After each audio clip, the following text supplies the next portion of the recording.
Hey there, all you creepers and reapers. Welcome to another episode of the Femme Fatalities. I'm your co-hostess, Anna, and I'm here with... Hey, Grieflings and Frightlings, it's Margaret, and Anna and I are heading out. We're taking some trips with you today. Anna, what are we talking about? Well, that's right. We're going to go where the wind blows us, and it has blown us right into our final destinations. Well, at least the first few. That's right. Today we are talking about another cult classic, the Final Destination films, and we will have another episode today. We're going to talk about the first three. Before we get too much into it, there are some triggers. So definitely the inevitability of how we're all going to die. Also, there's lots and lots of gory, silly splatter scenes. So if you're like me, that's right up your alley. I do also think that there are going to be very specific triggers for these first three. The first one, of course, is, especially with recent news and events, airline control issues and airplane accidents. The second one is going to be the amusement park. So roller coasters, scary rides. And then the third one is going to be, the third one was the amusement park. The second one is traffic accidents. So those are all things to keep in mind. If any of those trigger you or you've recently experienced any of those, you may want to avoid these films. What else is there? So you've touched on, right? We also have in the first one, train accident, reckless driving, the car, freak accidents, suicide. The second one, there's dentists. There is also emergency workers and death related to that. And then the third one, I didn't note anything. You might want to research these, like Anna said. There's a lot of like specific stuff. So if you have specific phobias, you might want to check, because if you haven't seen them, these are basically Rube Goldbergs of death coming to get you, and these absurd creative ways that you're going to die in a kitchen fire or a car accident, but it's going to have this whole build up. So check before you go see them, because it's a lot, but there's a lot of, and I feel like, I don't know about you, the deaths get more creative. So we're talking about the first three. I feel like they get more and more creative. Out of them, do you have a favorite kill per each film, or do you have one for all three? A good question. Well, I think the first one, and to me, okay, I will say, if you're listening, these movies are comedies to me. So, with that being said, the first one where she's like, just drop dead, and then the bus hits her. The second one, actually what got me was the water bottle. After I saw that, to this day, I always check any vehicle I'm driving for water bottles.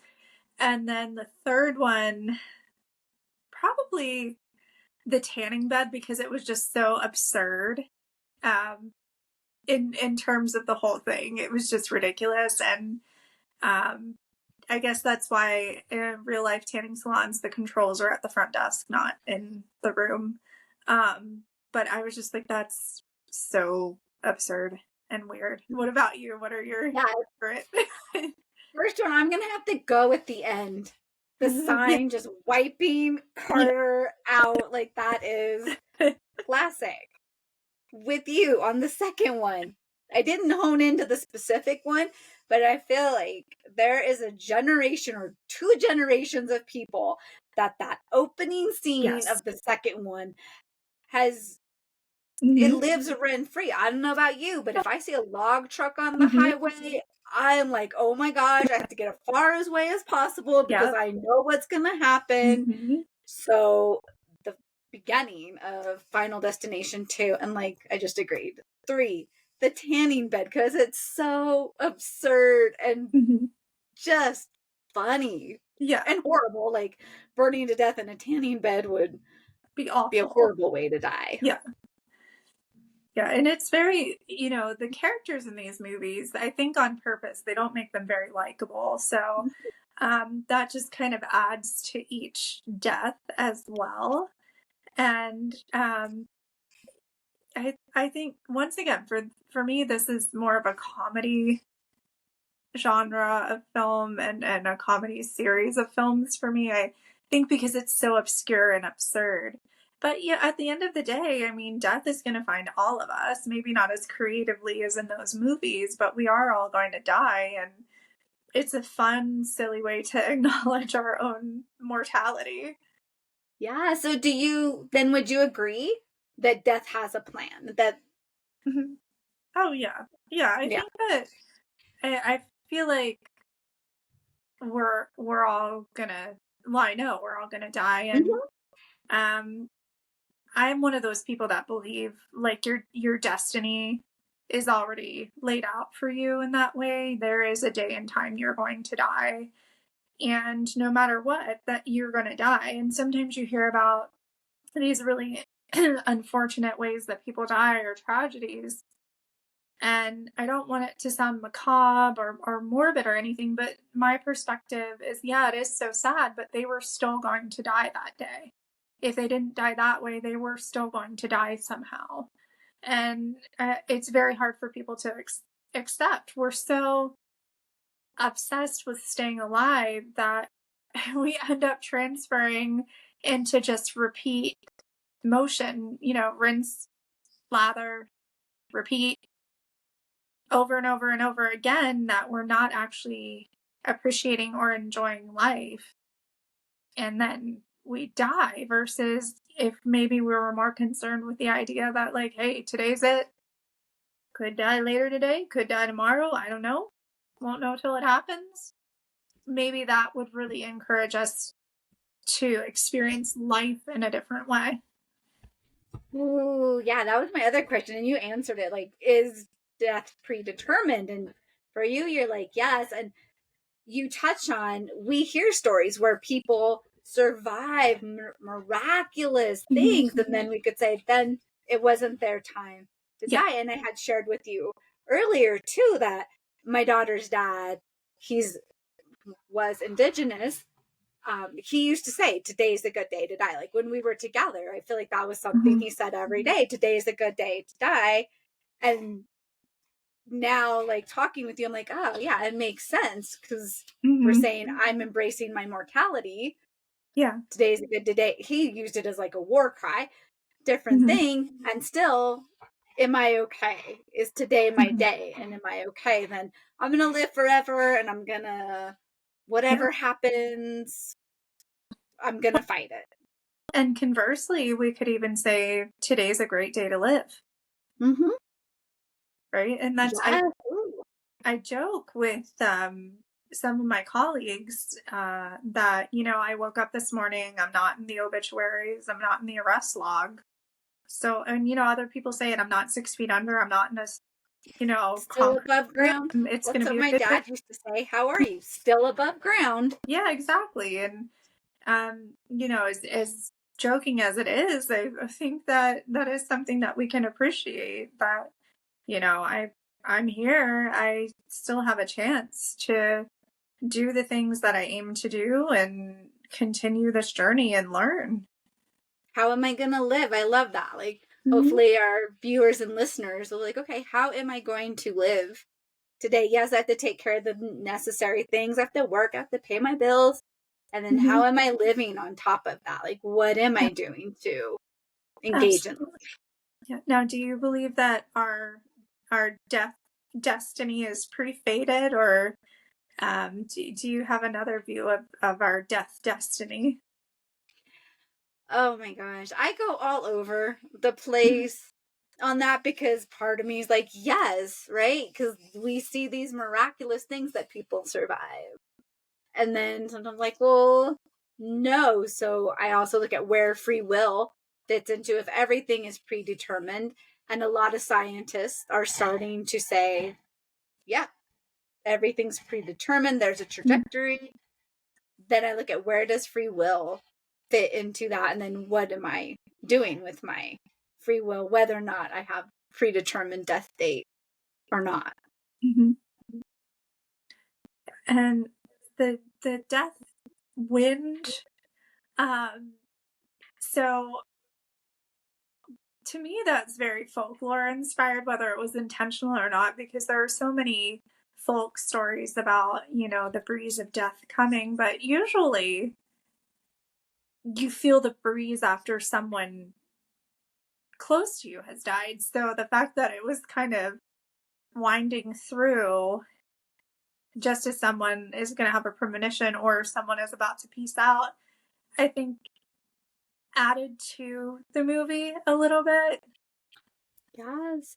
Well, yeah, as you're talking about folklore, I believe in some Celtic traditions, it might be Welsh, right? There's the death candles. And isn't it believed that if the candle goes out, then that means somebody is going to die? Mm-hmm. And also the song. Each movie I was going to ask, which song did you like the best? I wondered if we go into folklore, is that really like their banshee? Like, yeah, banshees cry, you hear them screaming or crying before somebody dies. Well, in the movies, they took that and said, we're just going to make this into a song. And if you hear this song, somebody's going to die. Yeah, absolutely. That's a really good point. I didn't think about it that way, but it very well could be kind of the banshee. I think just hearing the songs, it I thought that they were really funny choices. But I I liked it. I think the one in the third one was just so obscure and ridiculous, and I feel like it was something my parents partied to. I just thought it was hilarious that they picked that song because it really didn't have like kind of that like death vibe. No, I was wondering if they picked it because it was like there's somebody walking behind you to be like, death is coming. Yeah. The second one, Highway to Hell, I was like, oh, you just did that because of the Yeah. highway scene. The first one, John Denver, seemed to fit more, right? Yeah. Oh my gosh, he died in a plane accident. So when we hear this, Yeah, it was definitely, yeah. So, okay, if you were in Final Destination, what would your song be? I was gonna ask you that. I was like, what would my song be? The first song that comes to mind is Ice Nine Kills and their funeral derangement song, which has to do with Pet Cemetery. Maybe that one, or I don't know. That's the first one that comes to mind, but I feel like I don't know. I'll come back to you on that one. How about you? I think probably Bad Romance by Lady Gaga, because it's like you know, life and death have a very kind of love-hate relationship, and if you think of life and death as the two characters in that song, it really is quite fitting. Ooh, yes. Oh my gosh. Now side note, and listeners, viewers, those of you that are death positive, I actually have a Spotify playlist called Songs for the After Party, which is my playlist to play after I die. So if you're at my memorial service or my funeral, I have a whole bunch of songs that you could listen to. And little extra side note, I put in the song from Silence of the Lambs just to kind of have a good time. So I figured the people there that if they know, they know, and they're going to be like, fucking Margaret, are you serious? This song? Oh my gosh, that's great. Oh, yeah, I kind of, well, until Dove took the song and made it about deodorant and body wash, I always thought it would be funny. I'd seen a reel on Instagram about it. I'm trying to think of the PG part of the song that I can sing. My neck, my back. Wouldn't that be hilarious to play at your memorial? That fits you, especially with body horror. That'd be like, people like, again, if you know, you know. People be like, oh my gosh. And people are like, is this an interesting song choice that she picked? Right? Now I have to pick something else because now people will just think of Dove deodorant and soap, and I don't want people thinking about that. Well, hopefully your death isn't for a while out, so it'll be on there, and then, or maybe there's another horror movie, because I was like, Yeah. I just Yeah. putting this in here. You could take that. You could put that on your playlist too. Oh, The yeah. song from Silence of a Lamb. So people Mhm. are like, okay. Yeah. Ooh, maybe Let's Go Crazy by Prince. Ooh, That's yes. yeah, that's pretty perfect. There's so many great. What if you're listening, what is like your death song that you want to play at your memorial? And also, so I'm not sure why this hasn't really been trending, but I've heard stories of people that have like a memorial for themselves when they're still well and good and alive.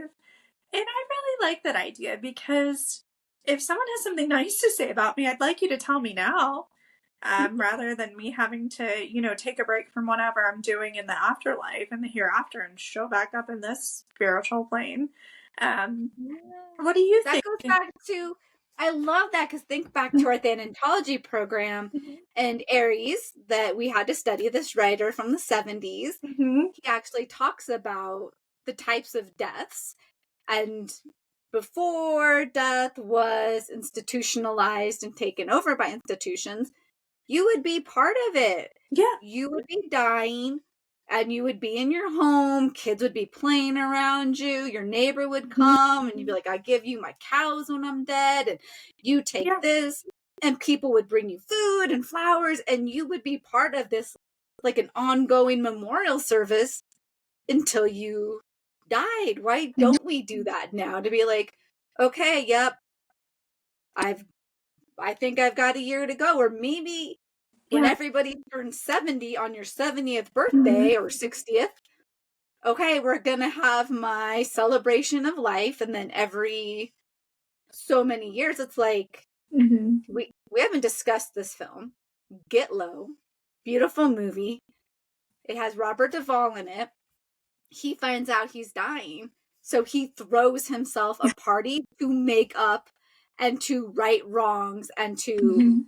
like, right there, that fits with what you're saying. You've seen Yeah. Get Yeah. Low, right? Oh, it's great. Oh, Yeah. I think it's very clever. It's great. And one thing that you have to let me know if you've had any similar experiences. One thing that I remember, especially as my grandmother declined, it was almost as though we were begging some family members to come see her or communicate with her. And I understand that it is really, really hard to watch someone that you've always seen as a strong, vivacious person decline. And I'm not saying this in any contextual way against any of my family members because that's not my intention.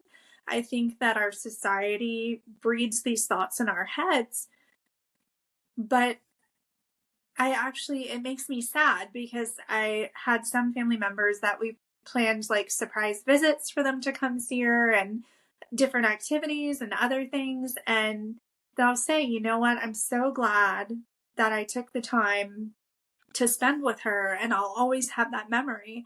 And that makes me so happy for them. And it makes me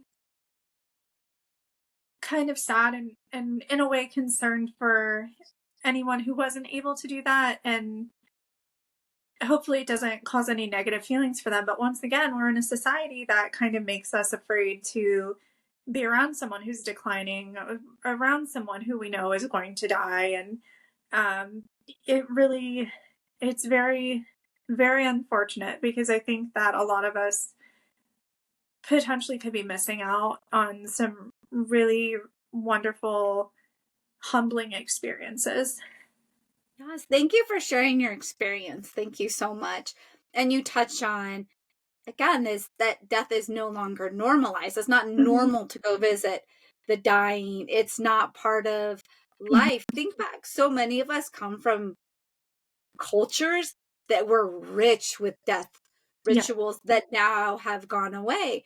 I Mhm. come from Scottish Irish ancestry. Wakes were huge. I have never attended Mhm. a wake. That is gone because, well, I'm in America. Death has been institutionalized so that the funeral home takes over. We no Yeah. longer have these beautiful ways. Think about Victorian America or England. There were cutouts in the wall for you to put the dead person's casket. Mm-hmm. Parlor rooms were meant to hold dead bodies. All these beautiful ways that death was just interwoven. Victorian times, I'll wear black to let everybody know I'm mourning until I Mm-hmm. stop. I'm going to cut their hair. I'm going to weave something. I'm going to make jewelry out of their hair. I'm going to wear it in a locket. All these things that are considered morbid now, as you touch on this distance that Mm-hmm. we have now from death. And I had a friend who was actually dying of cancer during COVID, about a year after my mom died from cancer. And I did not go visit him in the nursing home because I was so afraid that if I was sick, Yeah. I was going to extend his illness. And I I'm pretty sure I communicated that with him. And that if your family members could be able to say, can I Skype? Can I do these Mm-hmm. things? Because, and I had this knowledge because my mom's a nurse. I had checked with her, hey, my mom died pre-COVID, but I was getting sick. And her nurse was like, no, if you've got the sniffles, if you don't feel good, you need to stay Yeah. away because she's dying and you don't want to. Mm-hmm. So there's all these factors that come into play, and how do we work around that to normalize it so it's just normal? Oh, Margaret's dying. I'm going to go see her. I'm going to go bring her some food. I'm going to go do this. I'm going to go do that. And I did. I sent him a book and a puzzle, and we talked about like, hey, did you get the book? Did you get the puzzle? Like, here's these things that honored the relationships. Oh, you're dying, so now I have to Mm-hmm. pull away from you. And hey, you're dying. I'm going to send you a pizza. I'm going to have a cup of tea for you. Let's hop online and talk.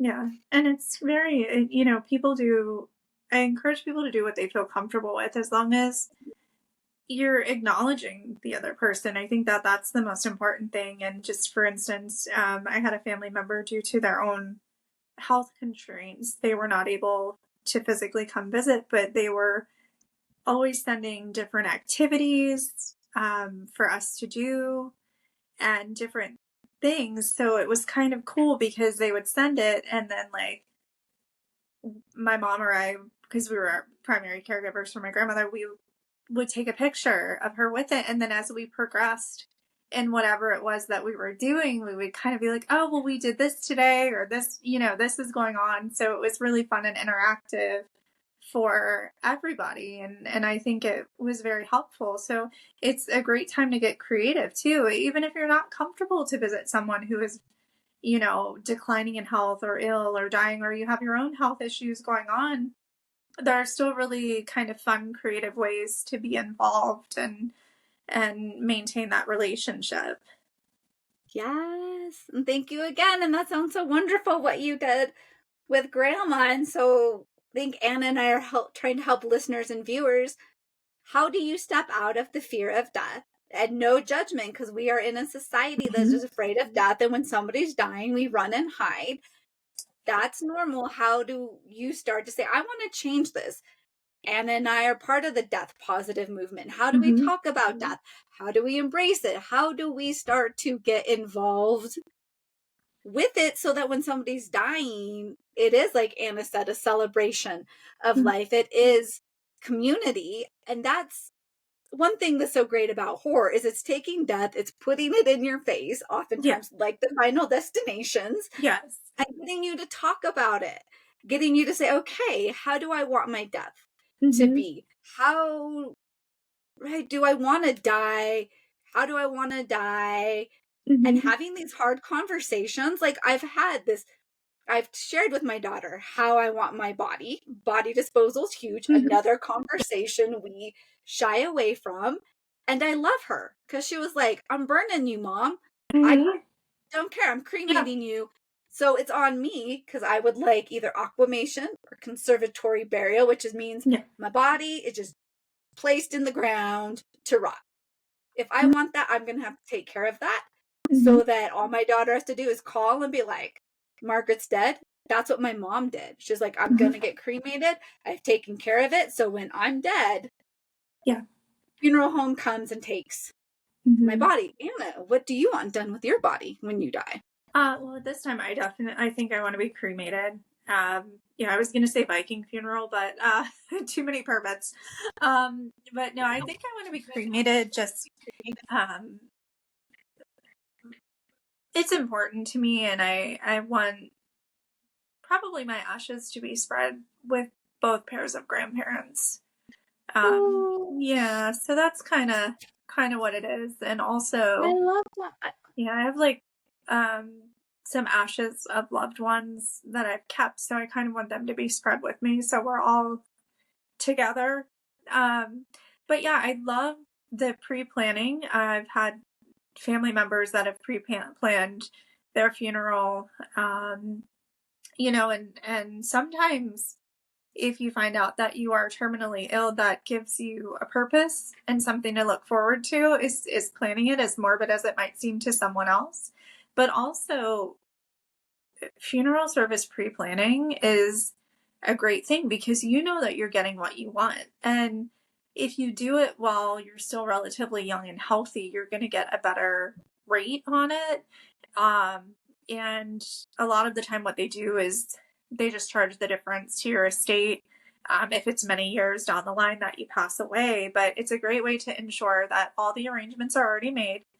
Your family can take the time to grieve and focus on that, and your body is being treated of and disposed of in a way that you prefer most.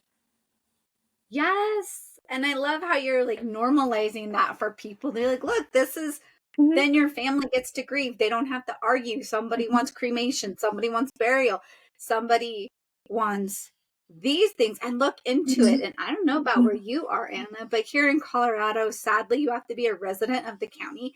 They have an open air pyre. So people are cremated open air. The community comes, your friends, whoever you want. And if you want, you can open it to the community, which I think is beautiful. Yeah. And while your body burns, people can put flowers, whatever they want, on your body. And so there's these, look into it. Like, look to where you live, what is in your area, what is available, and then, like Anna's saying, start to make that. So then when I die, all my daughter has to do is be like, okay, this is the number I have to call. Yeah. And it's taken care of, because then the grievers get to grieve. And for those of you that know, not to be mean, that for those of you that don't know, oftentimes in death, people can get really shitty about things like body disposal. I want them cremated. They want to be cremated. I want them buried. They want it to be buried. So now you've got a group of grievers that can't even decide on what's happening to your body. Goodness forbid that you be the one person in the group that speaks up and says, let's think about what the deceased would want. Because I will tell you, it is my personal and professional experience that you end up being that person. It is not going to fare well for you. So yeah, to save your, like Margaret said, to save your family stress and, undo communication that's highly intense and emotional, it's great to pre-plan it. And that way it's done. It's like anything else. I mean, you pre-plan so many other things. You plan for your retirement, you plan for a vacation, you plan for pets, you plan for children, Birth? Yeah. Yep. And you want it. Yeah, you want to have things a certain way. Think about it. Yeah, I've worked in the wedding industry for a very long time. Think about the amount of money that goes into that and planning, and that's one day of you starting your life with someone else. Shouldn't the same care be placed into a final day that people can dedicate to you? Yes. I love that. Listeners, viewers, how are you planning your funerals? Like, I love those like memes that are like, when I'm dead, I'm going to give somebody my cell phone and be like, hey, it's dark in here. Or I made it to the other side. It's awesome. Or the little planchettes and Ouija boards are like, let's keep in touch, even though Anna and I both have superstitions about Ouija boards. So I don't think either one of us are going to hand those out because maybe someday we'll get into that another way. But how do you have fun? Like, how is this? So people are like, yeah, we're celebrating your life, and we're gonna really celebrate. And so how do we start to have these parties? I think, I don't know, what year? What birthday? 60? 45, 50? I don't know. I'm gonna have to pick a year and be like, I'm gonna have my celebration of life, and then every year after that for 5 years, Right? we're celebrating. Absolutely. Yeah. I think, well, and I think too that once, I feel like your first party should be like, once you're whatever the national retirement age is, you should automatically just get a party. Um, but it's remarkable. And I actually have been fortunate enough to know a lot of the people that live in my neighborhood are more mature in years. So I've known several centenarians, and what a great celebration most of their parties have been. It's been really great. But yeah, you should definitely celebrate way before you make it to 100. Yes. So, viewers, listeners, start planning your end of life celebration, as many as you want. I know when my mom did medical assistance in dying, they really talked about how people that chose that way to die would have these beautiful celebrations, these parties. And I remember the case manager telling a story about one person. They had a huge party, and then at the end of the evening, they said, "Thank you. I'm going to go to bed now." And everybody knew that that meant they were going to go take the drugs that would kill their life.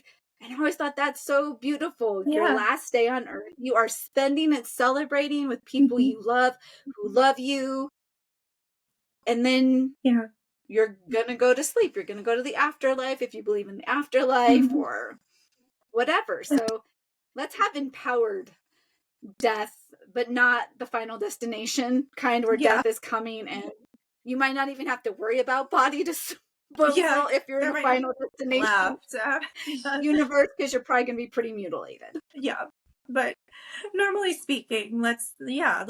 positive and let's plan. And yeah, I mean, it's event planning, and you can make sure that everyone's taken care of, including yourself. And how Yes. often are we trying to plan some other type of event, like a birthday, wedding, anniversary, something like that, where we're so concerned with everyone else's time that we don't consider our own? Well, at your memorial service and your funeral, you are the guest of honor, so you can do anything and everything you want.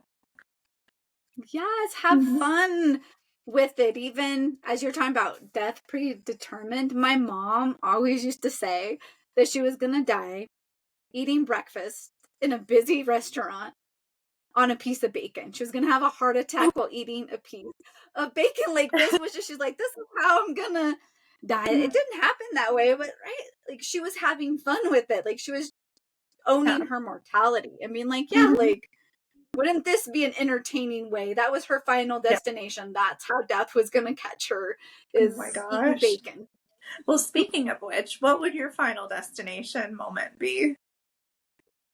Oh my gosh. It wouldn't be a brick like they did dirty to Devin Sawa in 2. It would have been funnier if it was like a brick of cocaine or something. I don't know. Or he just tripped or something. Yeah. Like, oh my gosh. I don't know. How is death going to get you if you're in the final destinations? That's a great. That is we might have to save that for the next time. We'll have to think about it for when we talk about foreign. Yes. Yeah. I'm sure I Who do you know for most. me it would be comical. I'm sure it would be something klutzy and comical. Yeah, I'm with you. Because I got great balance, but I'm also I don't have the best spatial awareness. People know I have ADHD, so I can kind of just not be aware of my surroundings and easily do something. I mean, I once walked into a screen door. I once was sober at a party and fell off a porch into a bush. So, like, yeah, I just walked off the porch. Like, I thought there were stairs there. And just, yeah. Oh my gosh. Yes. So we'll have to come back to that one. Mm. Who do you most relate to in 1, 2, 3, or all of them? Oh, that's a really good question. I think that I probably would have to say the second one. I forget what she's called, but the girl that goes and tries to convince Ali Larter's character to leave the psychiatric facility because she's like, you can't ignore this. You need to deal with this. We need to talk about it and figure it out. And that's very much like me. What about you? Who do you most relate to? I'm gonna go with the first one and the mortician, Tony Yeah, Todd. That's just like, yeah, this happened. This is it. Like, he's so unempathetic, though. I'm like, oh, you're such a great actor. And I'm sure they told him to behave in that way. But especially like the second one where he's just taking bodies and throwing them in the crucible. I'm like, oh, no, this is not. And I remember watching that and like turning to who I was watching it with. And I was like, this is not how people in the death industry actually behave. It's for the I feel like in all the emotion, he yeah. was like the one grounding person. Yeah. Like, okay, let's take a breath. Like, this is Yeah. happening. And whenever it's like, "Whoa, everybody's dying Yeah. around us and our emotions are out of Mhm. control." Yeah, and he's just kind of like, yep, people die. It's I life. great. It's funny. Yeah, definitely to me like a very needed kind of comic relief too, because he's so nonchalant about it. Yes. I will Yeah. say, out of these films, I do appreciate the third one bringing in the premonitions through photography. I thought that Mhm. was Yeah, that was a neat. cool touch. And Mhm. do you believe in premonitions? Mhm. Yeah, absolutely. I think that deja vu and vujade are very real things. I am a huge believer in premonitions. What about you? Oh, yes, for Mhm. sure. And if we go into like history and things like that. So, my dad's side were Scottish. They believe in second sight. And my grandpa actually had that gift Mhm. to my dad would tell stories before the phone would ring. My dad would be like, that's Aunt Claire to say Uncle George is dead. Like my Mhm. grandpa knew when people Yeah. were gonna die, that was his gift. My dad had it. I don't know if he knew when people were gonna die, but he always knew when something bad was gonna happen. My sister and I would joke, if my dad made you to promise to be safe when you went out, Mhm. you might as well just stay home. Yeah. Don't go out because something horrible was going to happen. She's always Mhm. like, you promise me you'll be safe. You're like, guess I'm Mhm. not going out tonight because, Yeah, absolutely. yeah. Well, yeah, and I think a lot of people, I want to say they have almost sensory premonitions. For I had an experience several years ago where a very good friend of mine lost a child, and that day I was out. I think I was out doing marketing for the company I worked for, and I was on the road, and all of a sudden it was just this overpowering stench of flowers. And I always say that like fresh flowers, they remind me of a funeral home. Flowers to me smell like a funeral home. And it was just overpowering. It was awful. And then a few hours later, I had reached out to a family member of that friend of mine who I was also good friends with at the time. And they told me the news, and I was like, oh, okay, well, that all makes sense now. But I really think that sensory premonitions are a huge thing. And what we see in the Final Destination movies, I don't think aligns totally with how people receive the messages or the images. But yeah, definitely. Yeah. And I think everyone Or has a if they story know. like that. I think we've all had something unexplainable happen to us. Oh, yeah. And that oftentimes, that's the thing with premonitions, we often don't realize or believe it's Mhm. a premonition until hindsight. Then the thing happens, and we're like, I sensed this. I knew this. Like, the flowers, we're like, this is, and Yeah. we don't have the context to fill it in until we get Mhm. the context. We're like, oh, okay, this is what was happening. Yeah, absolutely. Yes. It's pretty wild. Well, hey, if you're listening, have you had any premonitions? What are your thoughts on this? Have you ever had a final destination moment before, too? with that, I feel like anytime I watch one of these movies, for a few days after, I'm more like aware and like looking at my surroundings. What about you? Oh, for sure. Yes. It's like, oh my gosh. Yeah. Mhm. Where is death? Where is it lurking? Yeah. I know you're waiting for me. Where are you? No. But yeah, Yeah. definitely it's I think it's a side effect of watching the movies. Yes. Ooh, yeah. Mhm. We're both excited for the new Yep. one to see. Yes. Mhm. It looks hilarious. Of course, I say they're all hilarious, which they are. But stay tuned because we're going to be talking about 4 and 5. And then, of course, when the new one comes Yes. out, we'll be talking about that as well. We've got a Yes. lot of kind of genre and series films that we're talking about. So if you have any that you really enjoy, please comment and let us know so we can explore those too.